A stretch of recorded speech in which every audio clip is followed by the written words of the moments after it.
Hey guys, Sensei Tom down here at Toro Martial Arts Academy.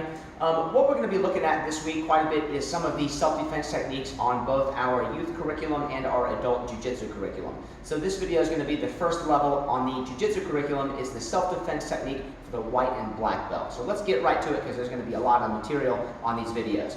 First one is just establishing the clinch against a punching opponent. Okay, there's two versions, aggressive opponent and conservative opponent. The aggressive opponent is basically where my opponent is going to step in and throw that big, heavy haymaker punch. Okay, so what I'm going to do is I'm going to cover my head, I'm going to shoot in, go ahead. I'm going to shoot in until my body crashes into her chest. And then from here, I'm going to step and wrap her around the waist with a body lock clinch, keeping my head in nice and tight so I don't get punched in the face. So notice on the footwork here, when she punches, I don't switch my feet first. My same leg is in front that started out as I'm covering my head and moving in.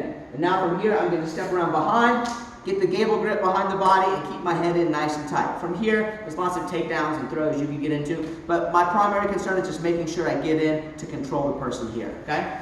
That's for the aggressive opponent. For a conservative opponent, somebody who hasn't thrown the punch yet, but the fists are up and we're sort of engaged in that fight, we're going to set the opening up for ourselves to move in, and we're going to do that one of two ways. Option one is by faking the jab. I'm going to fake a jab real high in hopes of bringing my opponent's attention up a little bit. So we're moving around, I throw the high jab here, I move in, and I get my clinch. Let me slow that down a little bit. Same thing, I shuffle in with a high jab to bring her attention high, I shoot into the body, and I wrap her up. The other one is with the kick to the leg, okay? So I'm going to use my front leg to stomp to the top of the quad here. If I want to do some damage, I can hit the knee, but generally I try to avoid damaging my partner's joints too much. So I'm going to go to the top of the quad. So from here, I'm going to stomp to the top of the quad to distract, move in and crash, and then again, get into that body lock clinch. Again, from there, we'll look at some takedowns and throws later, but right now, I just want to get to that clinch, okay? So that's the body lock clinch, conservative and aggressive opponent.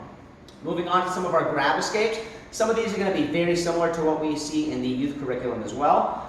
So for the low grab, variation one is what we call, again, the answer the telephone. I just drive the elbow forward, making sure I'm in a good combat base, bringing the elbow towards my opponent, and stepping back with the hands up. Don't just stand still and use the arm like a bicep curl. Move the whole body forward for the leverage. Of course, if she's grabbing with each hand individually, I do the same thing, but one side at a time.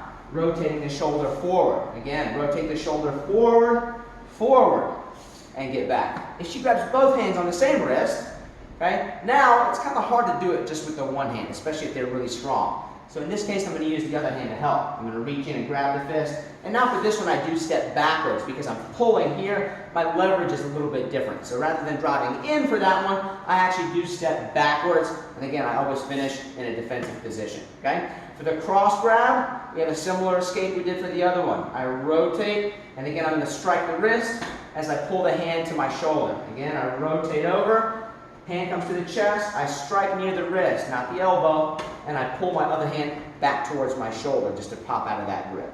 We also have the high variations. High variations are, my hands are already up. I'm already sort of warding somebody off, or again, I might be holding my phone up in front of my face, holding something else in my hand, and somebody reaches out and grabs my wrist here. Single version, elbow comes up, and now don't take the fingertips straight down this way, slice across the top of the wrist, and the key detail is bringing your hand up in front of the face at the finish. Right here again, elbow comes up, slice over the top, and again, I'm looking at my palm at the end here. If she grabs with both hands, it's the same thing.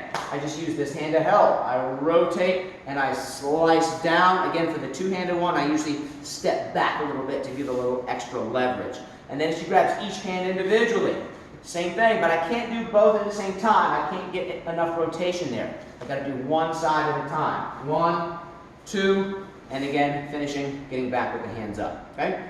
Last one on the first level for the jiu-jitsu curriculum is the front choke defense. We have two different ways to defend. One is if I'm freestanding, okay, not against a wall. This is the duck under. Hands protect the face from a potential knee. Just in case she throws a knee as I go underneath, the hands will cover there. The duck under. Down and around, just like I'm bobbing and weaving under a punch. One more time on the other side. And I always go towards my back foot. If my right foot is back, I go towards the right. If I go to the left here, I end up with my body twisted up. I'm very off balance.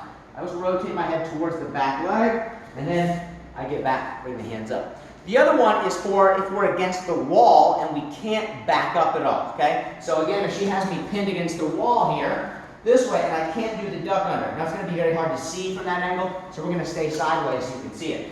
But again, imagine I'm pinned against the wall. I take one hand up, and I turn to the side, and I drop my elbow down across both arms. Here, I grab underneath, and then I throw the reverse elbow this way. Again, from the other side, my hand comes up, I drop the elbow across both arms, I grab the arm, and I throw the elbow, okay? That would also work if they had just one arm pinning you against the wall this way.